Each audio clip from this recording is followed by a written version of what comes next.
seeking applications for funding right now, the city won't actually receive these funds and have the ability to start using them or passing them through to your agency until October 1st of this year. So we're submitting applications or requesting applications over the next month. The city will review those, and then it's got to go through a process of city council approval, a public comment period, and then our annual plan has to be submitted to HUD in August. HUD will review it and then provide a grant agreement to the city to begin using these funds in October. If your organization is selected to be funded, you'll receive a draft of your grant agreement, what we call a subrecipient agreement, likely at the end of the summer, August, September timeframe, so that when we receive authorization from HUD, the city can then quickly pass that on to your organization to begin in October.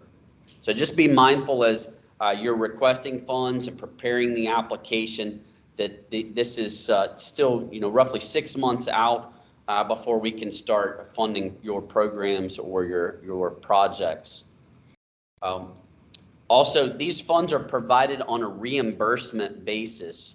So what that means is you'll likely, let's just say you are selected for funding and you're going to run a public service program or a homeless program under the ESG grant. You will have to document that your organization has the ability to pay for those programs, pay your staff salaries or your whatever your related program cost. And then, for example, at the end of October, you'll submit a request for reimbursement, documenting your program achievements over the last month, documenting and verifying your expenses that were eligible over the previous month. Once the city approves that package, then they will process payment for reimbursement. So part of what we're looking at in your financials later in the presentation is your organization's ability to operate your program at least on probably a minimum of a 60-day window for the time period for reimbursement and actually being able to receive a reimbursement check from the city. Again, so just keep that in mind as you're preparing your budgets and your narratives that this is a reimbursement, and you'll have to be able to document that in your organization's financial software, tracking program-related and eligible expenses. There's a quick link on the presentation to where the application will be found, but it's again on the city's website and that Building and Housing Department's webpage. Couple quick basics about CDBG and ESG. What the city is making available for outside agencies on each program. On the CDBG side, we're offering funds again in the total of $500,000 for a combination of public facility improvements and public service programs. So I'll talk a little bit about each of those. On the public facilities, what is typically used is some minor repairs to your program or to your facility. We've done roofs and bathrooms. Maybe you need to make them more accessible. Maybe they need an upgrade. Maybe you'd like to refit a room for a computer lab for your programs, or redesign some of your space after COVID. Maybe you see some redesign, reworking that would make your facility more useful and appropriate in the future. We've seen things like parking lot improvements and outdoor playground improvements. So really anything construction related, renovation related to your facility. Now let's be clear, what qualifies as a public facility? You have to be a nonprofit organization, and you have to either own or have a minimum of a 15-year lease. And when I say a 15-year lease, 15 years remaining on your lease, on a long-term lease from the time the city makes those improvements. That's a federal requirement ensuring that the federal funds invested in your facility will be continued to use for an eligible purpose in the long term. So you have to be a nonprofit organization, own your building, or have a minimum remaining period on a long-term lease of 15 years. Your program or your facility then has to be open to the general public. I understand, of course, you probably have a target audience or a target population for your clientele. That's understandable, but it can't be limited. So if you offer youth programming at your facility, then all youth in Harrisburg have to be able to access your facility. That's not to say that they will, or that you've got to go specifically market to everyone in the city, but you can't limit it, right? It's just like a public playground, if you will. Anybody that lives in the city can go access the playground if it's appropriate, right? So just keep that in mind, that it does have to be open to the public and used for anyone from the public that sort of meets your target clientele. On the public services side, this is for operational support for a long list of eligible services. You can do, we have a lot of folks that do fair housing counseling or first-time homebuyer counseling, adult literacy programs, after-school youth or summer youth programs, drug and alcohol recovery type programs, neighborhood improvement type programs, crime watch, all kinds of, there's a long list of public service eligibility. I'll point you to some resources at the end of the presentation where you can read more about eligible public services. But this would typically be a program that you're already offering to residents of Harrisburg, and you are looking for support. These funds can be used to support your staff salaries, your rent or utilities at your facility. Really, we'd like to see that you're asking for funding to help you expand your program. So maybe you're doing a financial literacy for adults or a first-time homebuyer credit counseling type program, and maybe you're only able to offer it 1 day a week or 2 days a week. With these CDBG funds, we want to help you expand what you're already doing. So maybe this allows you to bring on another counselor and provide those sessions maybe 3 times a week or 4 times a week, or maybe you offer it in a different location in the city. You're able to lease a different building or pay for utilizing some other conference space, some other facility. So public services, we're really looking for you to expand what you're already doing in some way, and this funding is essentially the catalyst or the stimulus, if you will, to help you make that expansion or improvement to your program. Again, generally speaking, we typically see this supports staff salaries, operational support like rent and utilities, or materials for your program. I should point out that on the CDBG side, the programs have to primarily benefit low to moderate income individuals and families from here in Harrisburg, of course. The county receives their own CDBG funds, and so we have to be mindful, for those of you that serve more than just the city limits, that you're able to track your beneficiaries from the program funded by the city. Again, I stress the term primarily low to moderate income individuals or families from the city of Harrisburg. So when you submit those monthly beneficiary reports and progress reports with your reimbursement, you'll have to be able to provide essentially a roster of the people that were assisted or families that participated in your program, or in the case of the facility, accessed your facility over the prior month. On the emergency solutions grant side, this program is specifically to assist those that are currently homeless or at risk of becoming homeless. And so the program is very limited funding here. The city receives less than $200,000 total. The city takes a little bit for internal administration, and then the balance of these funds, again, this year we're anticipating about $155,000. All of that is put to outside agencies.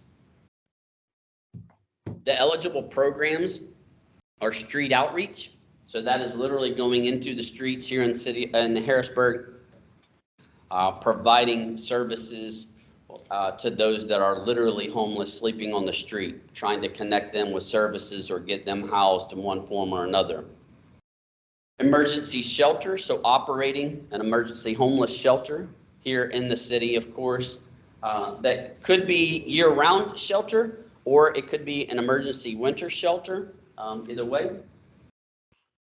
Rapid rehousing, so these are folks that are probably in a shelter currently, and you're helping them with rent, utilities, and deposits to become housed, and helping them with case management services to help them find stable housing. Homeless prevention is for those households that are at risk of being evicted. So typically renter households, but it could be owner households. But again, typically renter households that are at risk of being evicted, and you're helping with short-term rental assistance and perhaps utility assistance. The last item there, the last bullet, the homeless management information system. Every agency that receives ESG funds has to use the same online database, which we commonly refer to as HMIS, to track and report program participants and their outcomes with your programming. So everyone has to utilize that HMIS system. So of course the city helps fund access. It's a subscription-based online software, so the city supports those subscription fees.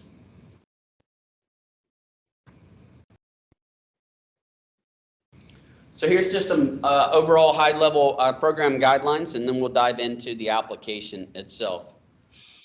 So to be eligible to apply for funding on the CDBG and ESG side, we're going to come back to home later for housing development, the third grant that the city receives.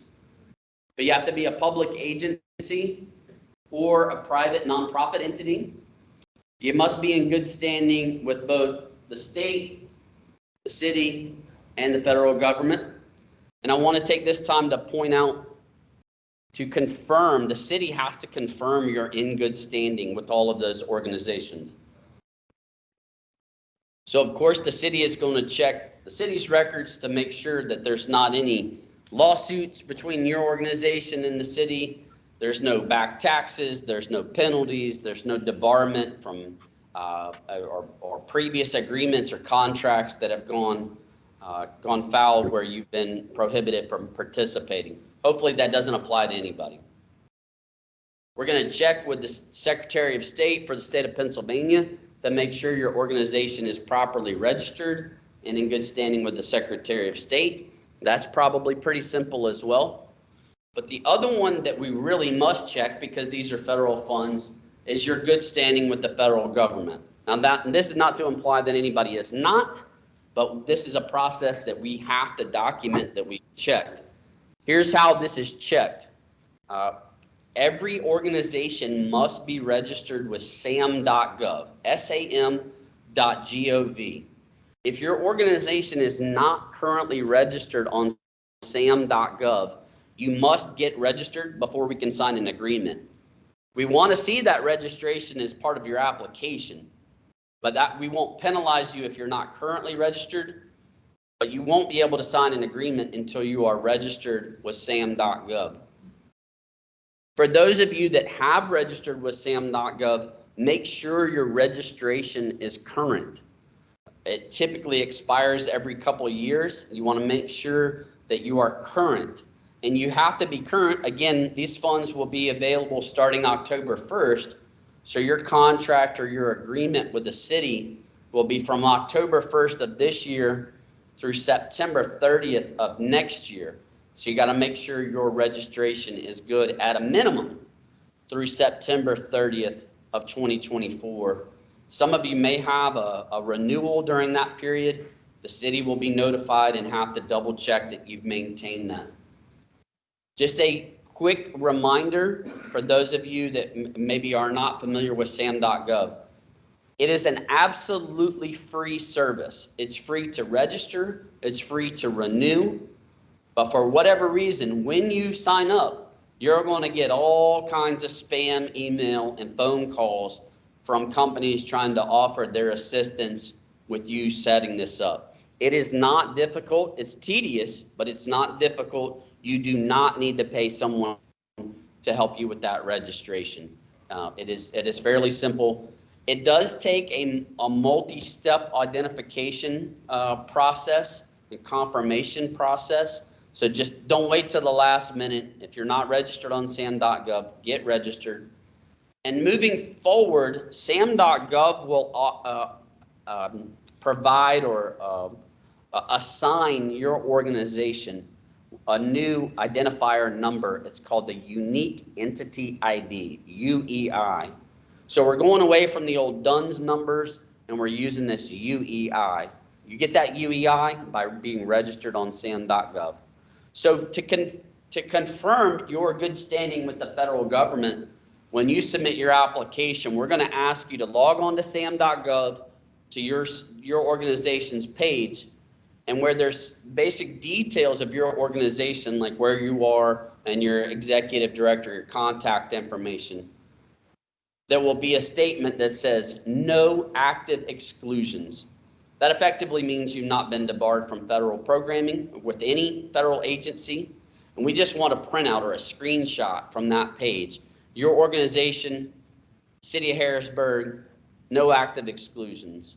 And you could just print those pages and include them or screenshot of those pages in your application. Again, if you're not registered by the time of the applications are due next month, you can provide a memo to us that you're working on that, and we'll just have to confirm prior to your grant agreement. And the city's got to check again prior to your grant agreement as well. So this is an ongoing process confirming with SAM.gov.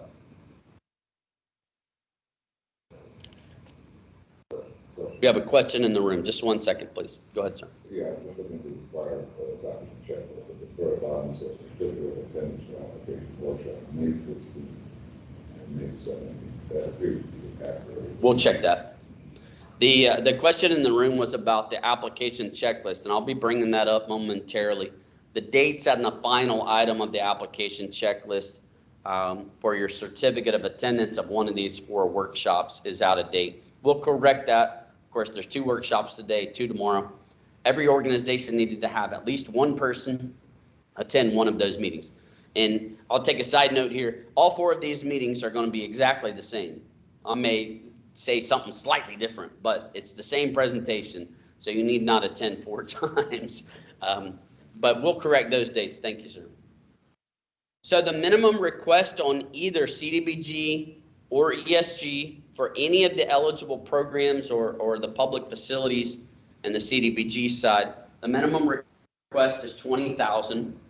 You'll see momentarily that there's a scoring possibility of 100 points, and your organization has to achieve at least a minimum of 75 to be able to be considered for funding. In the past, we've not really received more applications than we had funding, but we are anticipating, based on registration this year, for this to be a truly competitive process for both grants, and so the scoring will come into play, not only as a minimum for just receiving, but also for ranking and determining how much funding is provided to each organization. So the way that would work is each organization that meets that 75, we would start with the 20,000. Everybody would get at least 20,000. And then we go back to the highest ranking application and add additional funding until we run out on each program. You are allowed to apply for both CDBG and ESG, and you could apply for multiple programs in either. So on a CDBG side, for example, you could apply for both a public facility improvement and a public service grant. Each application or each program has to have its own separate complete application and will be reviewed and scored individually. So if you're applying for both CDBG and ESG, those are separate. Or if you're applying for multiple programs within each of those grants, that's multiple applications. 90% of the material is probably going to be the same. All the attachments would likely be the same, but the actual application document would be different, and the budget for each program would be different. Question reading here, it says any project organization, no, receive a maximum scoring points, not a guarantee of funding. Could you explain that, please? With the period that if you got 100 points to probably qualify for everything being qualified. I'm not seeing where that said that it was. It's B, I'm on the B review process. Yeah, can you let me catch up to you? Oh, I'm sorry. I'm not on that, I don't think, am I? No, I'm sorry. I'll get there. All right, so at this moment, if you'll just let me pause the presentation, we're going to open up the actual application itself.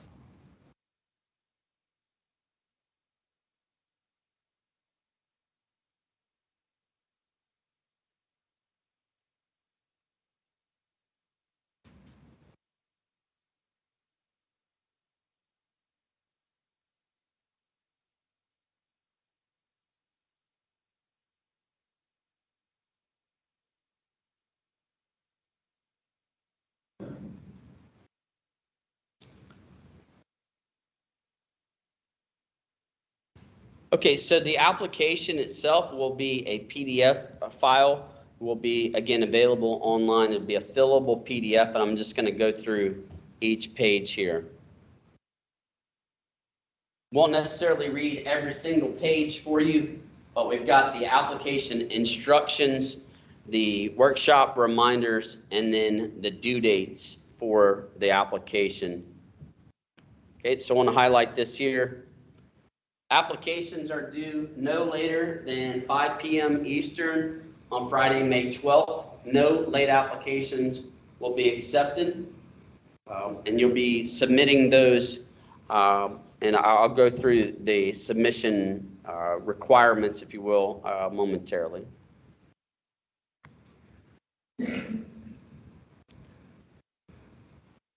So I believe this was your question, sir. So on the second page here, again, it requires a minimum score of 75. Our intended process for providing funding is to provide everyone the minimum of 20,000 if possible. That being said, if you're asking for public facility improvements and you need $50,000 to replace your roof, well, 20,000 is not really going to do much. So we would contact you. One of the questions in the application is asking about other funding, and if you're not able to receive 100% of what you're requesting, how would that impact your program? And so if your answer is, well, we'll not be able to offer any programming, well, then even though you score 75, if you're the lowest rank and we can't provide you the full funding, then that can't guarantee you, right? So we're not going to give 20,000 awards if you're not actually going to be able to implement that based on your program design. Or in the case of the construction side, it doesn't satisfy the necessary budget to do those improvements. Okay. On the public services side, I'll remind you on CDBG, or I don't know that I've said this, but for those of you not aware, the city is limited to providing only 15% of the annual funds to funding public services. So on the city side of that 500,000, that breaks down. It doesn't have to be this way, but I just want to clarify. The city can fund no more than 270,000 of that for public services. If we have full 270, then we'll fund the full 70. If we have less and we have more public facility improvement requests, then so be it. But 500,000 in total, of which no more by statute can be for public services, no more than 270,000.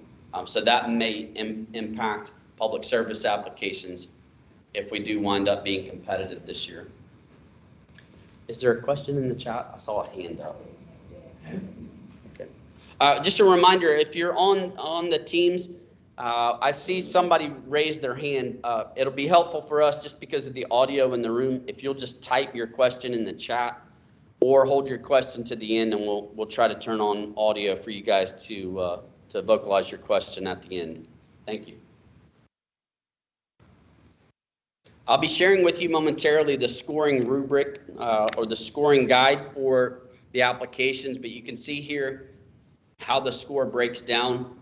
25 points for project description, 30 points about your agency summary, 30 points for financial management, and then 15 points for the statement of need and describing the need of the program for the city of Harrisburg.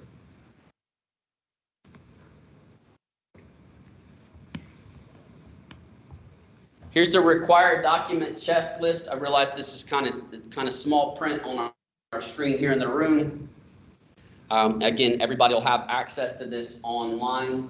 I won't read every one of these to you, but just make sure that you've got everything attached. We're looking for a good bit of information about your organization and resumes of your key staff involved with the program. We need a list of your current board members. And I'm going to show you momentarily, you're going to need to provide conflict of interest statements from all of your board members, all of your executive staff, and all of your program staff. I'll say that again. There's a standard conflict of interest form for both programs. All of your board members must fill this form out. All of your executive level staff and all program staff that'll be involved in the programs that these funds might be provided for. This is again a federal requirement to acknowledge conflict of interest. The conflict of interest regulations are cited at the bottom of this form, so I encourage you and your board members at your next board meeting to pull up that conflict of interest regulation and really review it. The short version of it is, these funds are being provided so that you can offer services to either low to moderate income households or those households that are at risk of becoming homeless or even homeless. Your staff and their immediate family members cannot be the beneficiaries of these funds. That presents a conflict of interest. If you're asking for funds to modify your facility on the CDBG public facility side, your board members and your immediate family members can't own the contracting company that's going to come put a new roof on your building, for example. Everyone has to acknowledge the conflict of interest statement and disclose whether or not there is a potential conflict. Okay? And that's all this conflict of interest form is, but we must have it by federal statute. We must have conflict of interest acknowledgement and disclosure if there is a potential conflict. If you're thinking this through and your board members are involved, for example, if you have a board member or even a staff member that's a city council representative, well, they're involved in the decision making on how these funds are allocated. That presents a conflict. If you have a family member that's a city employee, that presents a conflict of interest, right? And so these things have to be at a minimum disclosed. The city attorney would then determine if there is an actual conflict and determine the appropriate action. So we need, as part of this application process, everyone to be identified as either acknowledging that there's not a potential for a conflict, or there is, and you're asking the city and the city attorney eventually to weigh in and decide the appropriate process. So this does not mean that if you have a board member that's on city council, you can't be funded, but the city needs to know that before we start any deliberations so that the appropriate steps can be removed or taken to alleviate or at least mitigate that potential conflict. On the contracting side, though, it's absolutely not going to be possible. For example, maybe this is a silly example, but after all, it is still a pretty small community. If you're going to do facility improvements and you're hiring a contractor, you're going to be required to procure those contractors with a competitive bid process, and they cannot be related to any of your staff, immediate staff members. That is a conflict that cannot be waived. Yeah. Question in the room. Yes. A family member working for the organization providing services. Yeah, you can have family members that work for the organization and get paid from these funds, but they can't be the beneficiaries. So this may sound absurd, but it happens every year. For example, you're doing homeless prevention. Your staff can't go provide rental assistance. One of your staff can't provide rental assistance to his or her sister, or her kids, or her parents, right? So that presents a conflict. So effectively, you would need to disclose that potential conflict. Now, that's not going to arise, a program participant, that's not going to arise at the time of your application. But if ever there were a case where a program participant might have a conflict, you would be required to immediately disclose that to the city and ask the city what the appropriate steps are. So it isn't necessarily absolutely limited, but again, all conflicts have got to be disclosed so that the city can, and really the city attorney can make the appropriate determination of eligibility, and if eligible, what processes need to be taken. We've had multiple issues with this in the past, and we just really have had to sort of step up our game, if you will, on how this process goes through. So for that conflict of interest, since we're on this and it's such a key topic, we realize you only have about a month left before these applications are due. We will take scanned copies. So perhaps you're not actually physically meeting with your board members. Perhaps you're not able to be in person with them in the next 30 days. They can sign that and scan it and email it back to you, and then you can include it in your package. But we do need physical signatures. You can't use on Adobe the electronic signature. You have to have, for this form, you have to have a literal signature on it. Now you can then scan it in, fine, but you can't just use the electronic signature option. I know that maybe it sounds a little overcomplicated. Trust me, that's the city attorney and the lawyers weighing in on what we have to have in that process. Okay. The other items are pretty straightforward. You see at the bottom that SAM registration confirmation and then the certificate of attendance of one of these workshops. We'll get that updated before we post tomorrow, but the workshop's either today or tomorrow. There's no more workshops after tomorrow. So then we just go through the application. Again, won't necessarily read through every single item on the application. The first couple pages are pretty easy. The federal ID number now will be the UEI, and you see the unique entity identifier is found on sam.gov. So make sure you have that. Some of you might still have a cage code, and your tax ID is what we're looking for, and that's federal ID number. So UEI, federal tax ID, and a cage code if you have it. From those of you that are previously awarded. And then we start our application questions. So we have these broken down into those 4 categories. You see for each question, the prompt and the scoring criteria. For those of you that applied last year, this is exactly the same application. We corrected a few typos, but otherwise the application, the questions, and the scoring is identical from last year. So just be mindful of that minimum of 75 points, and then where these questions are more points available. So this one narrative is 15% of your overall application. And so when it says a detailed description of your proposed project, I'd fill up this page with as much detail as you can. A 2-sentence summary is not going to get you 15 points, okay? I'll call your attention to I'm now on page 7 of the PDF, but as we get into a few of the questions. Go up the page. Are you penalized if you go up to? It won't let you. It won't let you. Yes, so there's text limitations for each of the narrative boxes. Again, I would encourage you to get all the way to the text limitation. Okay, and again, with a fillable PDF, it's going to halt you there. So choose your words wisely and maximize your words. Some of the questions, and I'll particularly point out question 3, is only applicable to either CDBG or ESG. And that particularly comes into play here with question 3, and I want to draw this to your attention for those of you that might be providing homeless services through ESG. There are multiple requirements for ESG that are threshold criteria. So there's no scoring here on project description item number 3. But you see in red text with some of these, it's required. So in the project description, select the program component, and then here, the remaining bullets are all threshold criteria. So organization currently uses or willing to use HMIS.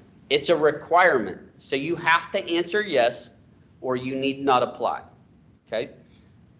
The city and the homeless service providers here are all in what's called a continuum of care. You see that term mentioned in the next 2 bullets. The capital area continuum or coalition on homelessness. Capital area coalition on homelessness is the title of our continuum of care. This is a group of organizations, including the city, that work together to address homelessness and prevent homelessness here in the Harrisburg area. You must be participating in that continuum in cash, as we call it, to be able to receive ESG funds. If you're not currently engaged with cash, then you must be willing to engage promptly, right away, and be ready to participate accordingly. Cash then, as a collective, as a continuum, manages how all the participating organizations use that online database, again, that we call HMIS, the Management Information System. So you have to be willing to use that software and willing to engage and participate with the continuum of care. And again, you see it's an active member of the continuum. So if you're not currently in April and you want to apply for these funds in May, then I suggest you get active right now. Okay. But this really might be a heads up to some organizations that are doing homeless programming, not yet receiving these funds and not engaged. I would encourage you to get engaged, and then maybe next year would be more appropriate time to apply for ESG funds. You can still apply for CDBG funds under the public service category to provide supportive services for individuals that are homeless, and you would not then have to necessarily follow all of these criteria. Okay.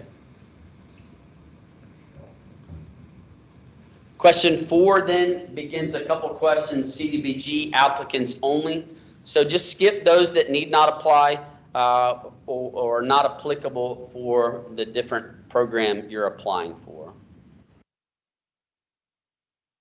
And question 5 starts the agency summary section. This first narrative is the big one here with 10 points. And we're also requesting, as part of the application documents, resumes of your key staff. And we want to really highlight, your resumes are great, showing all the education you've had and all the great job titles you've had and organizations you participated in. Fine, we can pick that up from your resumes. But in the agency summary in these next few questions, really we want and need you to describe your organization's current staff's capacity and history with either city, state, and federal grants, and your ability to properly manage and run federally funded or grant funded programs. Highlight your current staff. There's a lot of organizations that have received these funds for decades from the state or the county or the city. Fine, but if none of the current staff were involved in any of that, it doesn't matter. So really articulate your current staff has the capacity and the experience to do this effectively. Okay.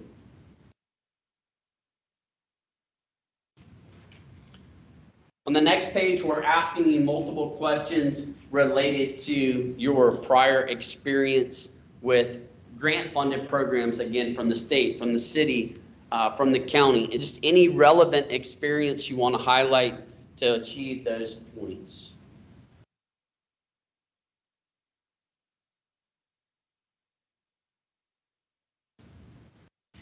Question 12, this is one where I see a lot of people lose points.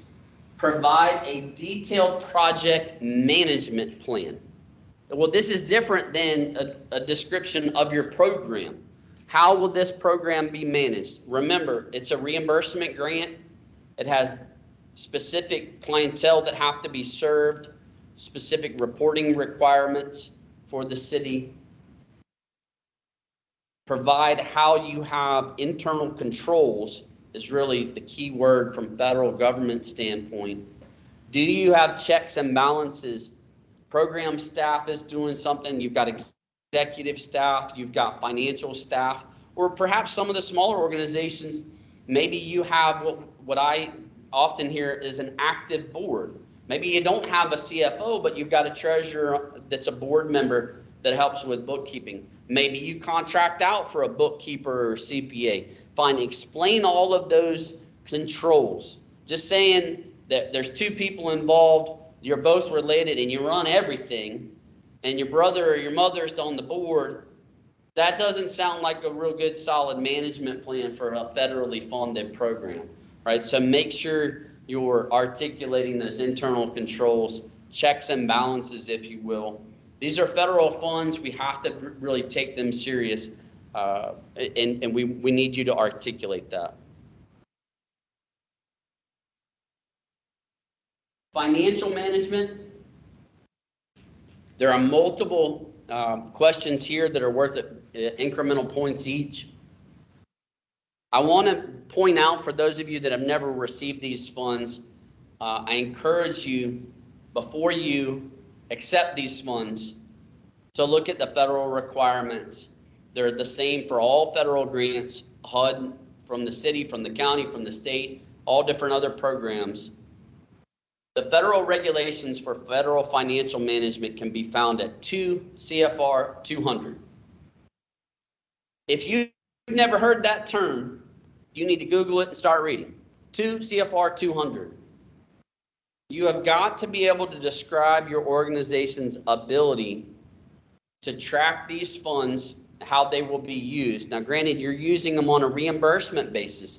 So if you use your own money for something that's not eligible, well, the city's just simply not going to reimburse you. But we want you to be sure that you can confirm your expenditures are going to be reimbursable, that they are eligible, that they are documented correctly. You will have to show in your financial system software that is capable of identifying and tracking these funds separately. So even the basic nonprofit organizational type QuickBooks software can allow you to identify multiple fund types, right? So you've got your donations, you've got your annual charity event, your golf tournament, or your gala, or whatever fund. You've got these different revenue sources. Maybe banks have made donations, state foundations, whatever. But you're going to have to be able to show in QuickBooks or whatever your software is, the CDBG or ESG funds from the city of Harrisburg for the 2023 program year. Your grant agreement is going to identify the grant number and the amount of funds you're receiving. You've got to be able to get that in your software and at any time run a report for the city and really for HUD that says, here's how much we were awarded in CDBG funds from 2023 from the city of Harrisburg. And through the first 6 months, here's what we've spent that money on, and therefore here's our balance to request for reimbursement to the end. You have got to be able to identify that at all times in your financial management software. Again, even the simplest version of organizational type nonprofit QuickBooks has that capacity. So this is not something that we're asking you to go pay a tremendous amount of money for some expensive fancy software. QuickBooks will do it. And I'm not promoting QuickBooks. Any kind of just simple solution like that should be able to track a revenue fund and an expenditure fund, account, whatever the terminology you might want to use. So just be mindful, and that's what we're asking you to describe here on question 14, is that ability in your current software. If you tell us we just hit bank statements at the end of the month and show that to our board, that's not going to be sufficient. Right? Using Excel is not going to be sufficient. You've got to have software in place. Okay. Excuse me. I have a question and I can't find the chat button. I apologize. Is the use of a spreadsheet sufficient for that, or does it have to be some sort of prepackaged software? A use of a spreadsheet is not going to be acceptable.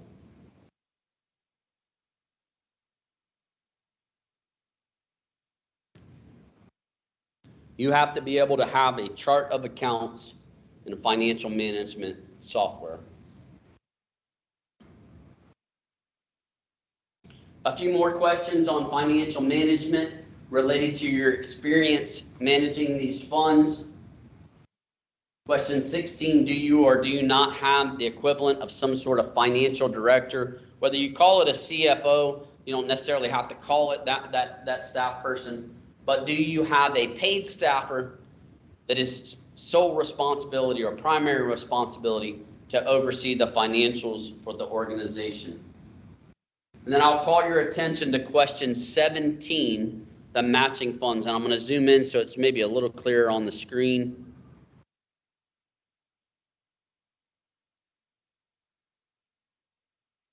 So matching funds are not required for CDBG, but they're going to be a scoring criteria.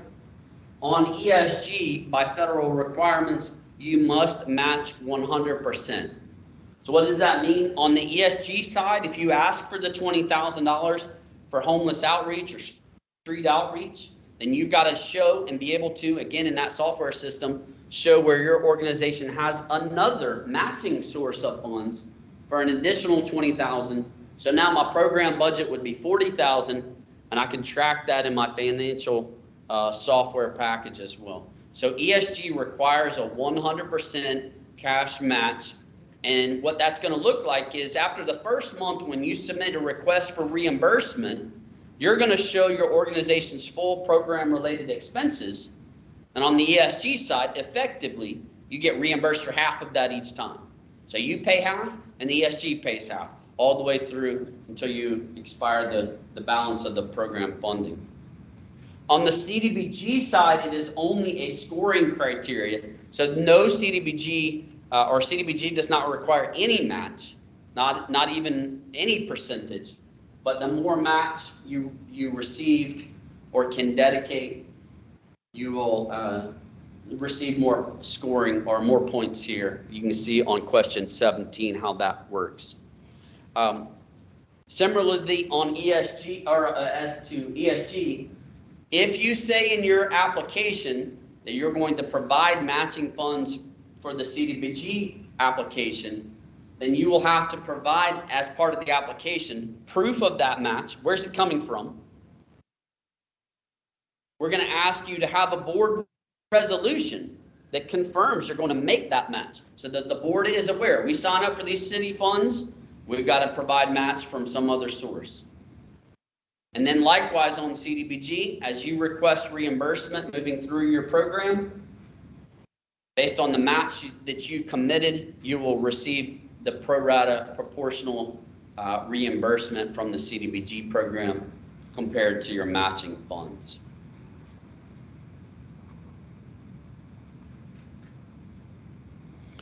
Again, here's another question specifically on financial management, internal controls, and separation of duties. This is specific to the financial side of it. Again, want to see those checks and balances and how the previous questions about asking about how the program is run and managed and decisions made, here specifically about the financial controls. The last section takes you to the statement of need, where you're describing the problem in the community. So you're providing financial literacy or credit counseling for adults.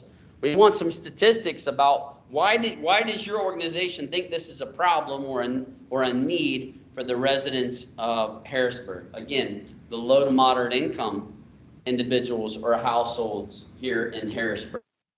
So use some current data. This is where you get to elaborate and tell us basically why is this part of your organization's mission, and why is it necessary here in Harrisburg.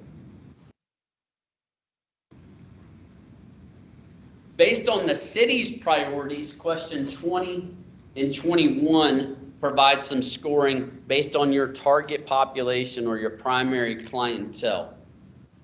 On the CDBG for question 20, you can see that if you're a primary target or beneficiaries of your programming are homeless individuals, then 5 points, followed by victims of domestic violence or abuse. Special needs populations, and we identified those as elderly, disabled, and illiterate adults.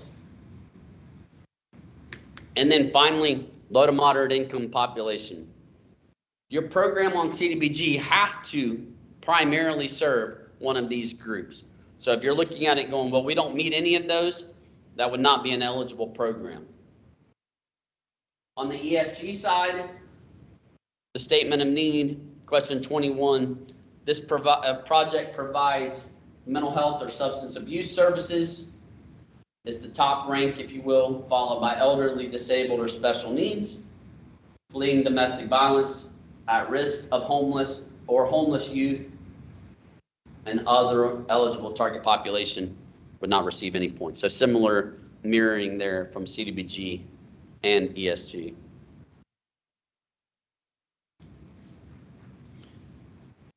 The last question, as I mentioned a little while ago, question 22. If you only receive partial funding from your request here, how will that impact your program or your organization's ability to carry out the project or the program? Just looking for a description there. So if you're not able to, then we just need you to tell us, hey, this is an all or nothing deal, and if it doesn't work, we'll try again next year or look for other options. Again, I do believe this year is going to be competitive, so it's likely that we're not going to be able to fund everybody fully, so just be mindful and be honest here about how that'll impact you.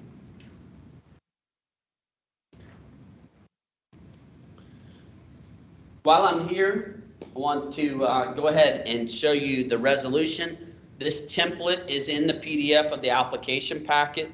It's page 18 of the PDF.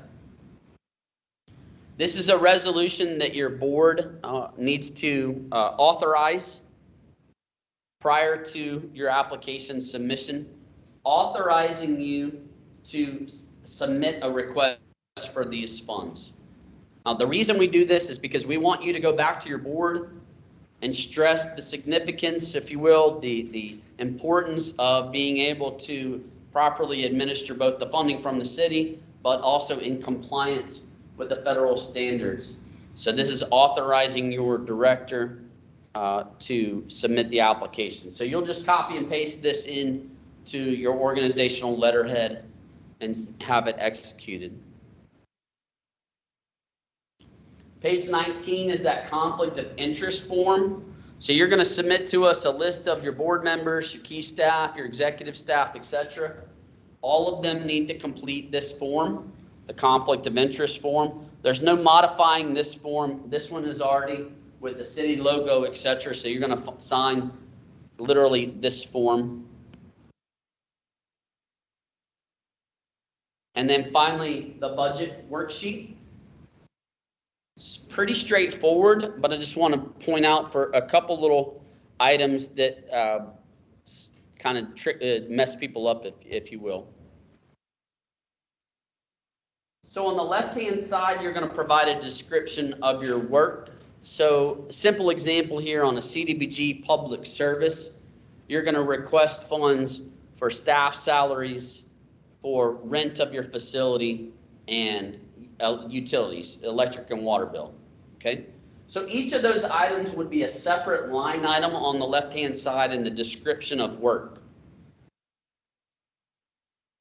Again, the programs, the contract with the city is typically going to be for a full year, so October 1 through September 30th. That doesn't necessarily mean your program has to run that entire time, but what we're looking for in the total project cost is for you to run the program for your full, what we'll refer to as the period of performance. So if it's a summer youth program, fine, then we want to show the project cost for the summer program. If it's the full year-round program, then we want the total project cost for the whole year, for the full period of performance. Then in column A, you're going to identify for each line item, how much funding are you requesting from CDBG or ESG? And then in section B, That's your source of matching funds. So matching funds is cash, other donations, or in kind. And on CDBG, you can use in kind donations as well. So for example, if you have a CPA that's on your board and he or she donates their time to help you keep the books, then you will want to put a valuation there. Financial management, total project cost. Well, there's no cost, but you want to show that that line item is a donation of in-kind financial management services from a CPA or an accountant that's on your board, or otherwise volunteers.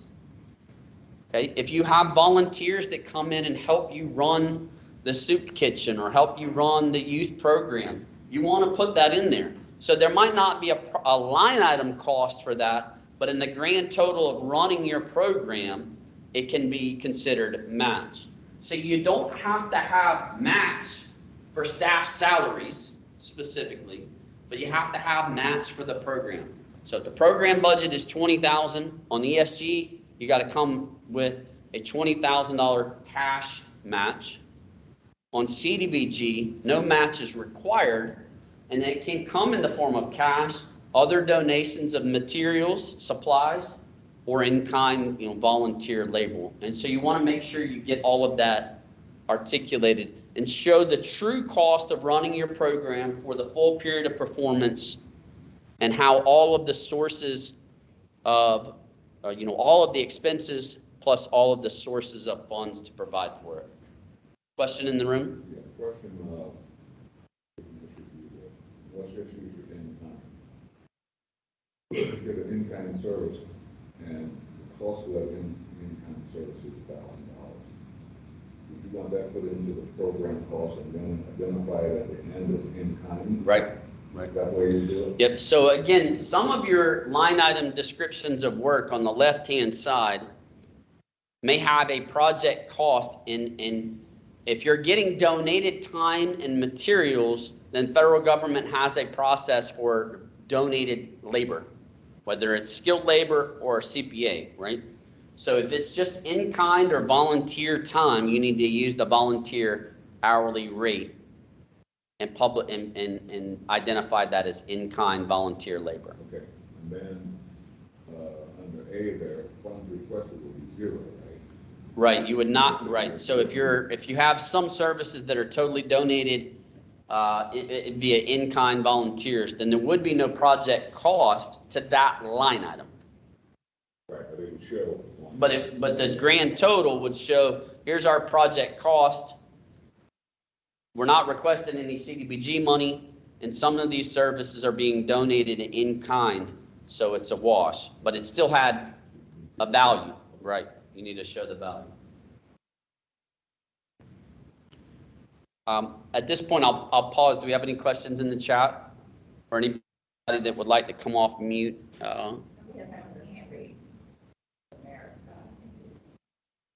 Tamara Scott.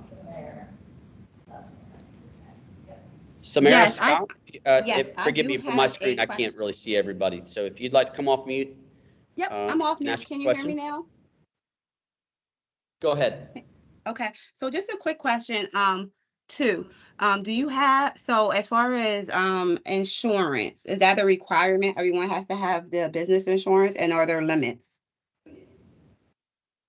Yes, you are required to have insurance. You're required to have the city listed as an additional insured.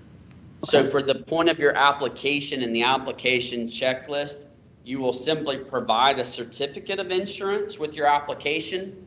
Okay. And then if your organization is selected for funding, prior to executing the agreement, you'll be notified of the particular insurance requirements, and then having the city listed as an additional insured or a certificate holder. But we'll ask for that come October. So for the moment in your application, you're just providing proof that you do have organizational insurance covering your board of directors. Typically errors and omissions, general liability is what we're looking for services. If you're asking for public facility improvements with CDBG and there's significant construction related, the insurance requirements may be a little higher and may need additional types of insurance. Similarly, if you're providing transportation services to your clients, there might be additional auto liability required. And again, the city staff will work with you on your program particulars prior to October, so you're well aware of those requirements. But for the time of the application, we're just looking for your general liability, typically your board of directors, E&O insurance, the typical insurance that you would carry for your organization. Okay, and then I wanted to clarify one other thing. You mentioned that there couldn't be an electronic signing. So two things, I guess, with the conflict of interest, do you want our actual conflict of interest policies that we already have signed, as well as the one that you have for the city for each person? You can provide a copy of your policy, your conflict of interest policy and procedures, but everybody has to sign this particular form. So we don't necessarily need a copy of anything that your board members or staff have signed internally. That's good to know that you have that. I would call that out in your application. Okay. But we need this particular form completed. Okay, and you mentioned no electronic signatures. Is DocuSign considered that, even though it's your real signature? I can't answer that. I will ask the city attorney to weigh in on that. I'm going to show you momentarily how to submit questions over the next month. I'll ask you to, we will take that up with the city attorney and provide feedback. All right, thank you.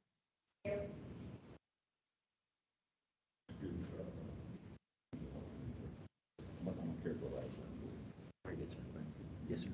Eric, Chad. Yes, ma'am. Question in the room. Go ahead. You said E&O insurance. Errors and omissions. Okay, so you typically have the chat general liability, and then you have some typically have another insurance to specifically cover your board members to avoid liability for them. So I just encourage you to double check with your insurance provider to make sure you've got the appropriate levels of coverage for what you're doing.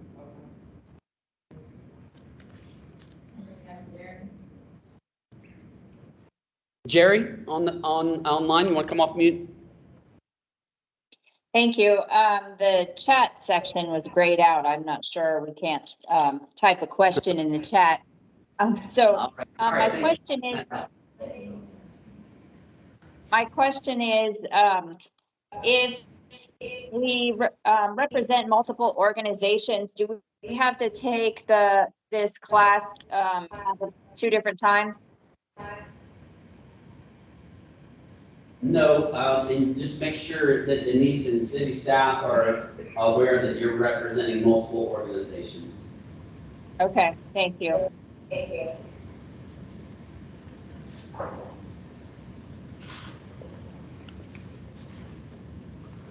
Okay, good. All right, I'm going to go back to Dolores. You want to come off mute and ask your question? Yes, I wanted to know if there will be any type of assistance with helping to fill out the application, especially for people that is doing it for the first time. Denise is going to answer that question. I'm going to share with you momentarily that you'll be able to submit questions throughout the next month. Technical questions about eligibility and program application documents or forms, etc. And then periodically, as we receive those questions, answers will be provided to everyone that's attended a workshop and registered. So everybody will have the benefit, if you will, of FAQs as we progress. So everybody will have that opportunity to submit questions, but I'll let Denise answer regarding assistance. Well, Eric just said exactly what I was going to say. So as far as writing or helping to fill out specific questions, no, that will not be available, because then that will either be staff or Eric himself providing answers. But as he stated, you will be able to, we'll make sure that the correct email address is provided, dbhdhousing@harrisburgpa.gov. You will be able to submit questions. If it is a specific question about your project, We will make it general enough so that it does not give any information about your project, but that everyone has the benefit of getting the answer. So we will be able to provide technical assistance in a very general manner to answer questions about eligibility, about, would this type of thing be permissible or eligible, but nothing as far as specifically assisting with writing the grant. Thank you, Denise. Thank you. So at this time, I'm going to go back into the share. I'm going to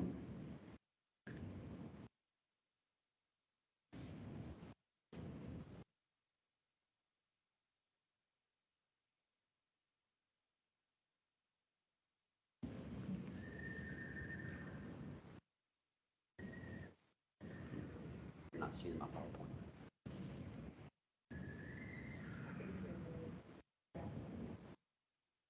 No, but I'm not.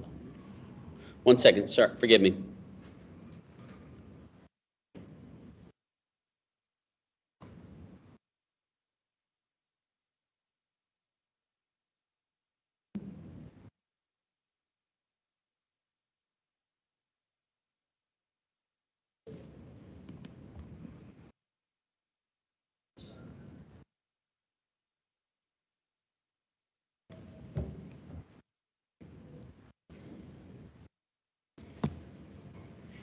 All right, as we went through looking at the actual PDF, just a quick reminder and we'll move on. Conflict of interest, all board members, all senior staff, direct program staff, scanned copies of signed conflict of interest are acceptable, but not electronic signatures.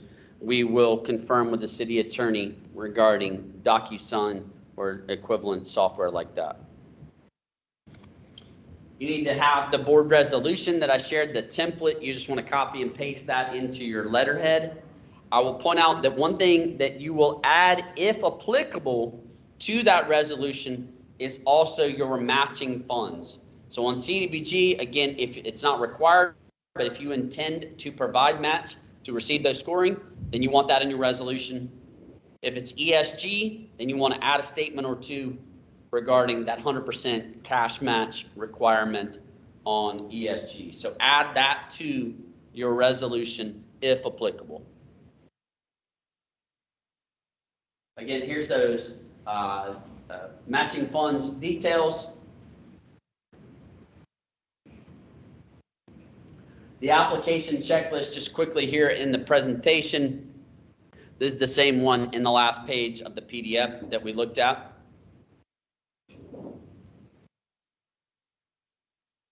Here's again the scoring criteria. The scoring rubric or scoring template that we will use will be available online so you can look, but I will bring you back to each of the questions, identified point values for each question. So we'll share with you the little template that our scorers use to tally up, but you should be able to identify and sort of self-score. Most of the questions are multiple choice with points, so you can see right off on that. And then if you are articulate and really answer each of those questions, you can assume you'll score pretty highly. So I'd encourage you to self-score, go through this application, read those questions, think about it, and do a self-assessment before you go through a lot of effort to prepare this application.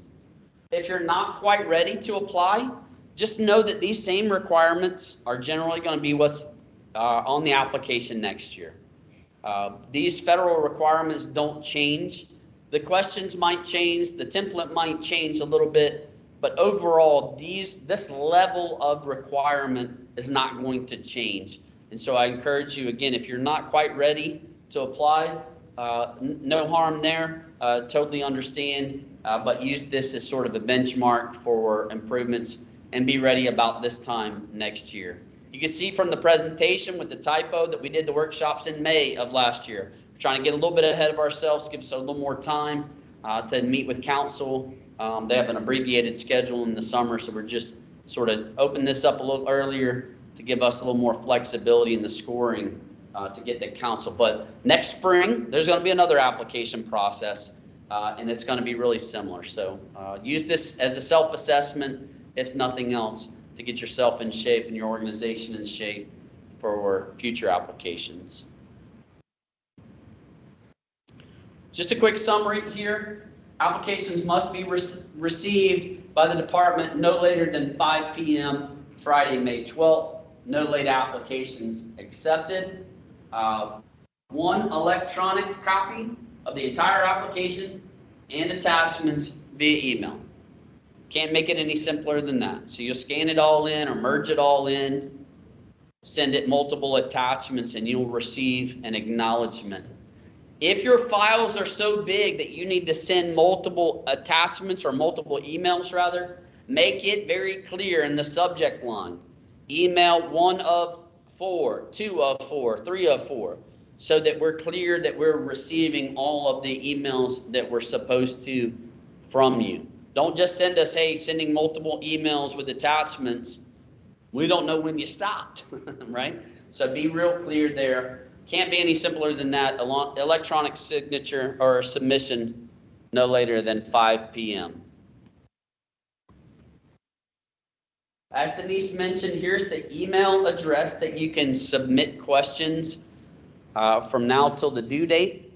As we receive questions and provide answers, we will combine them into an FAQ type document and share with everybody that registered for the session. And then here's the website, again, the Building and Housing Department page from the city's website where all of these documents and supporting material be uploaded. These will be uploaded either tomorrow late afternoon after our session tomorrow afternoon or by Thursday morning. We have IT on the ready to make the page go live, but we want to make sure everybody's had a chance to attend the workshops evenly and then make these materials available. I believe we have a question. Go ahead. Yes, good morning. My question is, it said that you must have a certificate of attendance at this workshop. Where is it that you'll ascertain the certificate, or, you know, based off of our attendance here, that's verification? Yes, so these sessions are all being recorded, and for those of individuals that are in the room, there's a sign-in sheet, and so staff will create that certificate and send it to you via email to include in your package. And also, if you are on the virtual meeting right now and you just have your first name, or there is one person that's on that says contact form, it's not an actual name, if you could please email us as confirmation right now to dbhdhousing@harrisburgpa.gov, the same place you registered, so that we can make sure that the certificate is going to the right person and the right organization. We want everybody to have credit for attending, and if you don't have the certificate sent to you as a part of your packet for application, it will come off as far as points for your application. Okay, thank you. Thank you. You're welcome.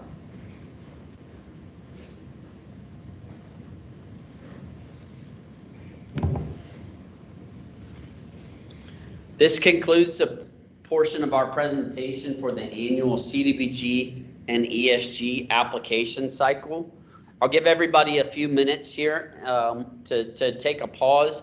Those of you that might be interested in the HOME program, which is housing development funds for affordable housing, I'm just going to give everybody a few minutes that was only tuning in for ESG and CDBG to exit. And then we'll do a brief presentation. It will not be very long, just a few minutes here on how the home funds will be made available in the future. So again, this concludes the CDBG and ESG portion of our presentation. Just give everybody a couple minutes and then I'll show you, for those that are remain, the process for applying for home funds. Thank you and have a good day.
We've got a couple people here in the room still coming back in for this session, and then we will get started here with the home program.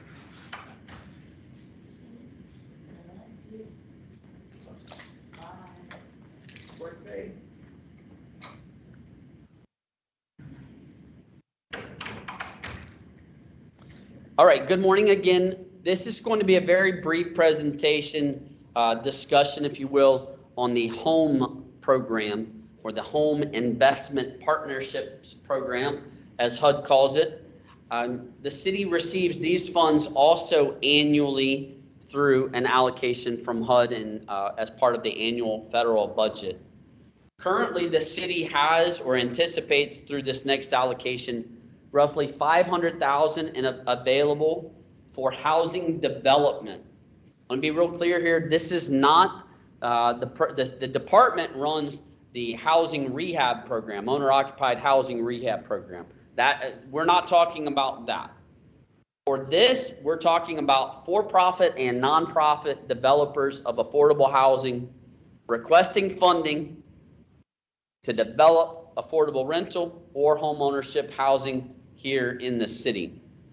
You'll find on the same webpage where the CDBG and ESG materials are posted on the department's webpage. Later this week, we are still finalizing this process, so don't go looking for it right now, maybe not even yet Thursday, but shortly, the home program materials will be published. And I just want to call your attention to a manual that we have, and I'm sharing on the screen with you now, the Home Revolving Loan Fund Program Manual and Underwriting Guidelines. Simply put, you can request funding for construction of acquisition and rehabilitation of affordable housing, where the end use will be affordable rental or affordable home ownership opportunities. The application does not have a specific due date. I'll say that again. There is no specific due date for the home funds. The applications will be received as long as the city has funding available. The reason we haven't mentioned this in the last couple of years is because the city has funded some very major projects that utilized all of the funding, and we're just now anticipating having, again, roughly $500,000 available for development projects again. The way this application will be submitted, and I'll share with you momentarily, there will be multiple Excel workbooks, and you will fill out either one for rental or one for home ownership. The workbooks are pretty straightforward. They include budgets for your acquisition and construction phase. And then on the rental, there's also a pro forma showing your revenues and expenditures to make sure that the project will appropriately cash flow. It includes rents and utility allowances, all of which are described in the manual on how to use them and what's appropriate. And this applications will be received or reviewed essentially in 2 phases. Phase 1, your application is effectively a proposed project. So you suggest that we would like to acquire a lot here in Harrisburg to build a quadplex or build a small apartment complex, whatever your project might be. But you, at that point, don't yet have all of your funding secured, perhaps. Perhaps you only have a purchase option on the property, but you're not actually, you're still doing other due diligence. You're still doing architecturals and engineering and budget development. So effectively, it's a soft project. It's a conceptual application. So you'll submit that application with the best details you have at that point, identifying the project type, project location, target audience, target outcome, if you will. And if the city has remaining funds available and conceptually your project matches the requirements here in the manual, then you will be given a conditional letter of funding.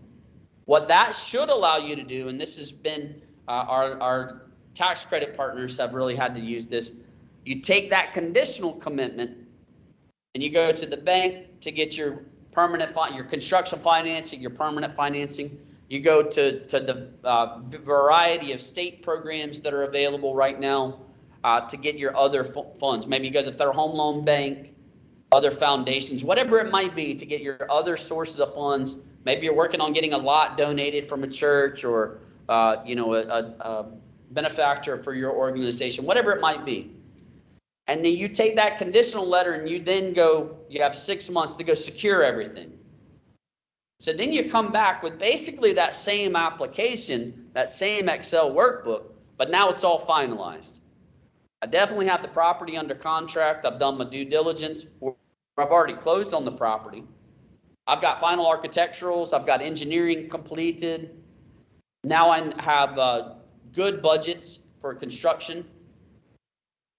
Maybe I've got appraisals completed on the property before, if you're asking for, if you have not yet acquired it. You're going to use the current rent limits, the current utility allowances if it's rental, a current appraised values if you're going to, as-built appraisals if you're going to submit for home ownership opportunity. And you come back in that second phase with all of your final details, all of your other funds committed, and the city then reviews it again. So when we provide you that conditional commitment, we're basically setting aside, I'll use the term earmarking some of that money for your project. You have a reservation of funds, if you will, that will be held for 6 months for you to come back with your final details. The home program requires the city to be the last source of funds that truly makes a binding commitment to the program or to the project. And that's why, and this is a HUD guidance, if you will, best practice to provide this conditional award letter.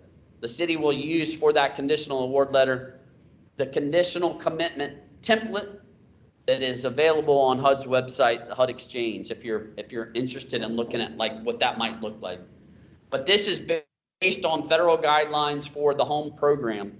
And so we recognize with that requirement that having a particular due date might not line up with the state's due dates, might not line up with Federal Home Loan Bank, might not line up with your bank's underwriting of the project. So that's why we want to be able to give you a conditional commitment so you've got a better chance at going and getting all those other funds, get those awarded to your organization, and then come back, confirm that, and the city can make that binding commitment at that point.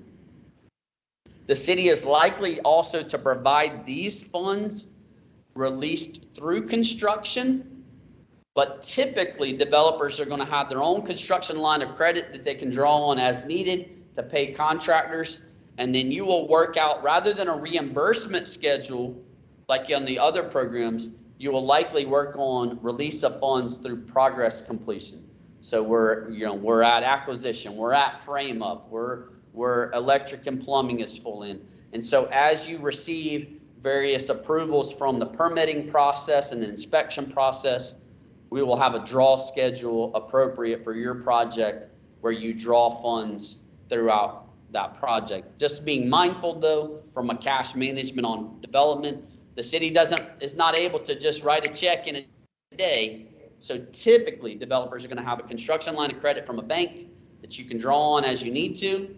You make those payments to your contractors and professional services as you need to. Then you draw down from the city's award based on your progress and pay off that line of credit. Keep that balance down so you're not running up major interest. That's typically, I'm not telling you how to run your business, but that's typically how this would be done. Question in the room. What are the terms and like what is the interest rate on this, or is that too early to say right now? That's a good question. For those of you who maybe couldn't hear that online, what are the terms? Because we are saying revolving loan fund. This program backs into a cash flow and a debt coverage analysis. So these funds will be provided to nonprofits at worst as simply repayable. For for-profits, at worst case, 1%. However, some of this could be, it's not a grant. It's never going to be a grant because the city has to instill affordability and compliance for a period of time, which I'll address in a second. But it could be a deferred forgivable loan, meaning you don't make payments, and as long as you're compliant to the end of the term, it will be forgiven at the end of the term. In those cases, what we're looking at is the project's ability to cash flow. So if you have bank debt or other debt on the project, then we're looking for you to cash flow, have a debt coverage ratio, again, all described in the manual, meeting those minimum underwriting criteria, and then we will effectively back into the percentage or portion of your grant that is deferred or payable. So if you come and you just ask for $500,000 for a duplex in the city and we're the only source of funds, then you're probably going to have to pay some of that back. Assuming the project cash flows reasonably, you'll pay some of that back. It may not be a full $500,000, but some of that you're going to be able to pay back. So maybe it's half and half. Maybe it's a loan that's payable monthly for half the money and deferred forgivable for the rest. For those of you that are doing low-income housing tax credits, we understand that you need this to be in the form of payable debt, and so this will be a deferred payment with the balloon. The terms on this are strictly set based on HUD's requirements for what's called the affordability period. It's in this manual, but new construction for rental is always going to be 20 years. Anything else, not new construction, is based on how much money per unit. So it can be a term of as little as 5, but it's either 5, 10, or 15 years for acquisition or acquisition with renovation. But new construction for rental is always 20 years. The amortization on your loan, if it is payable to the city, would be amortized for the same period as your affordability period. Okay. So we're hoping to, we've unveiled this program, if you will, right now, but funds are available. So we're going to finalize some of this underwriting criteria in this manual and post this on the website as quickly as possible. If you're interested in receiving that information particularly, I think you indicated that on your registration. And so we will call that to your attention with the email blast that information is made available. Any questions? I know we still have some people online in the teams. Any questions?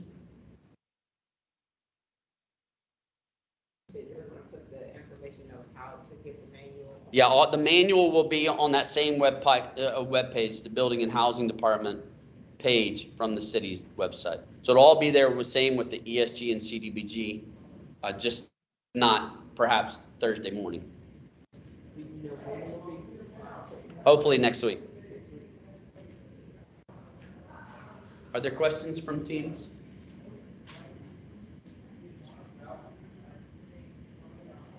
Like the CDBG program, you'll be able to submit questions on this. And for the home program, we recognize that this is a little more complicated. There's a lot more of a partnership in this situation. And so we'll be available to hop on a Zoom call, Teams call with you and your development team as you're working through these process. So in this case, we will be happy to discuss your project with you. We're not going to write the application, write the narratives, come up with the budget. We're not helping you apply to Federal Home Loan Bank or the state, but we're happy to hop on calls with you to discuss your particulars, discuss the program. This certainly is pretty complicated development financing. So one little Teams presentation is not going to cut it. I get that. But if you're interested, I encourage you to first take a look at the manual.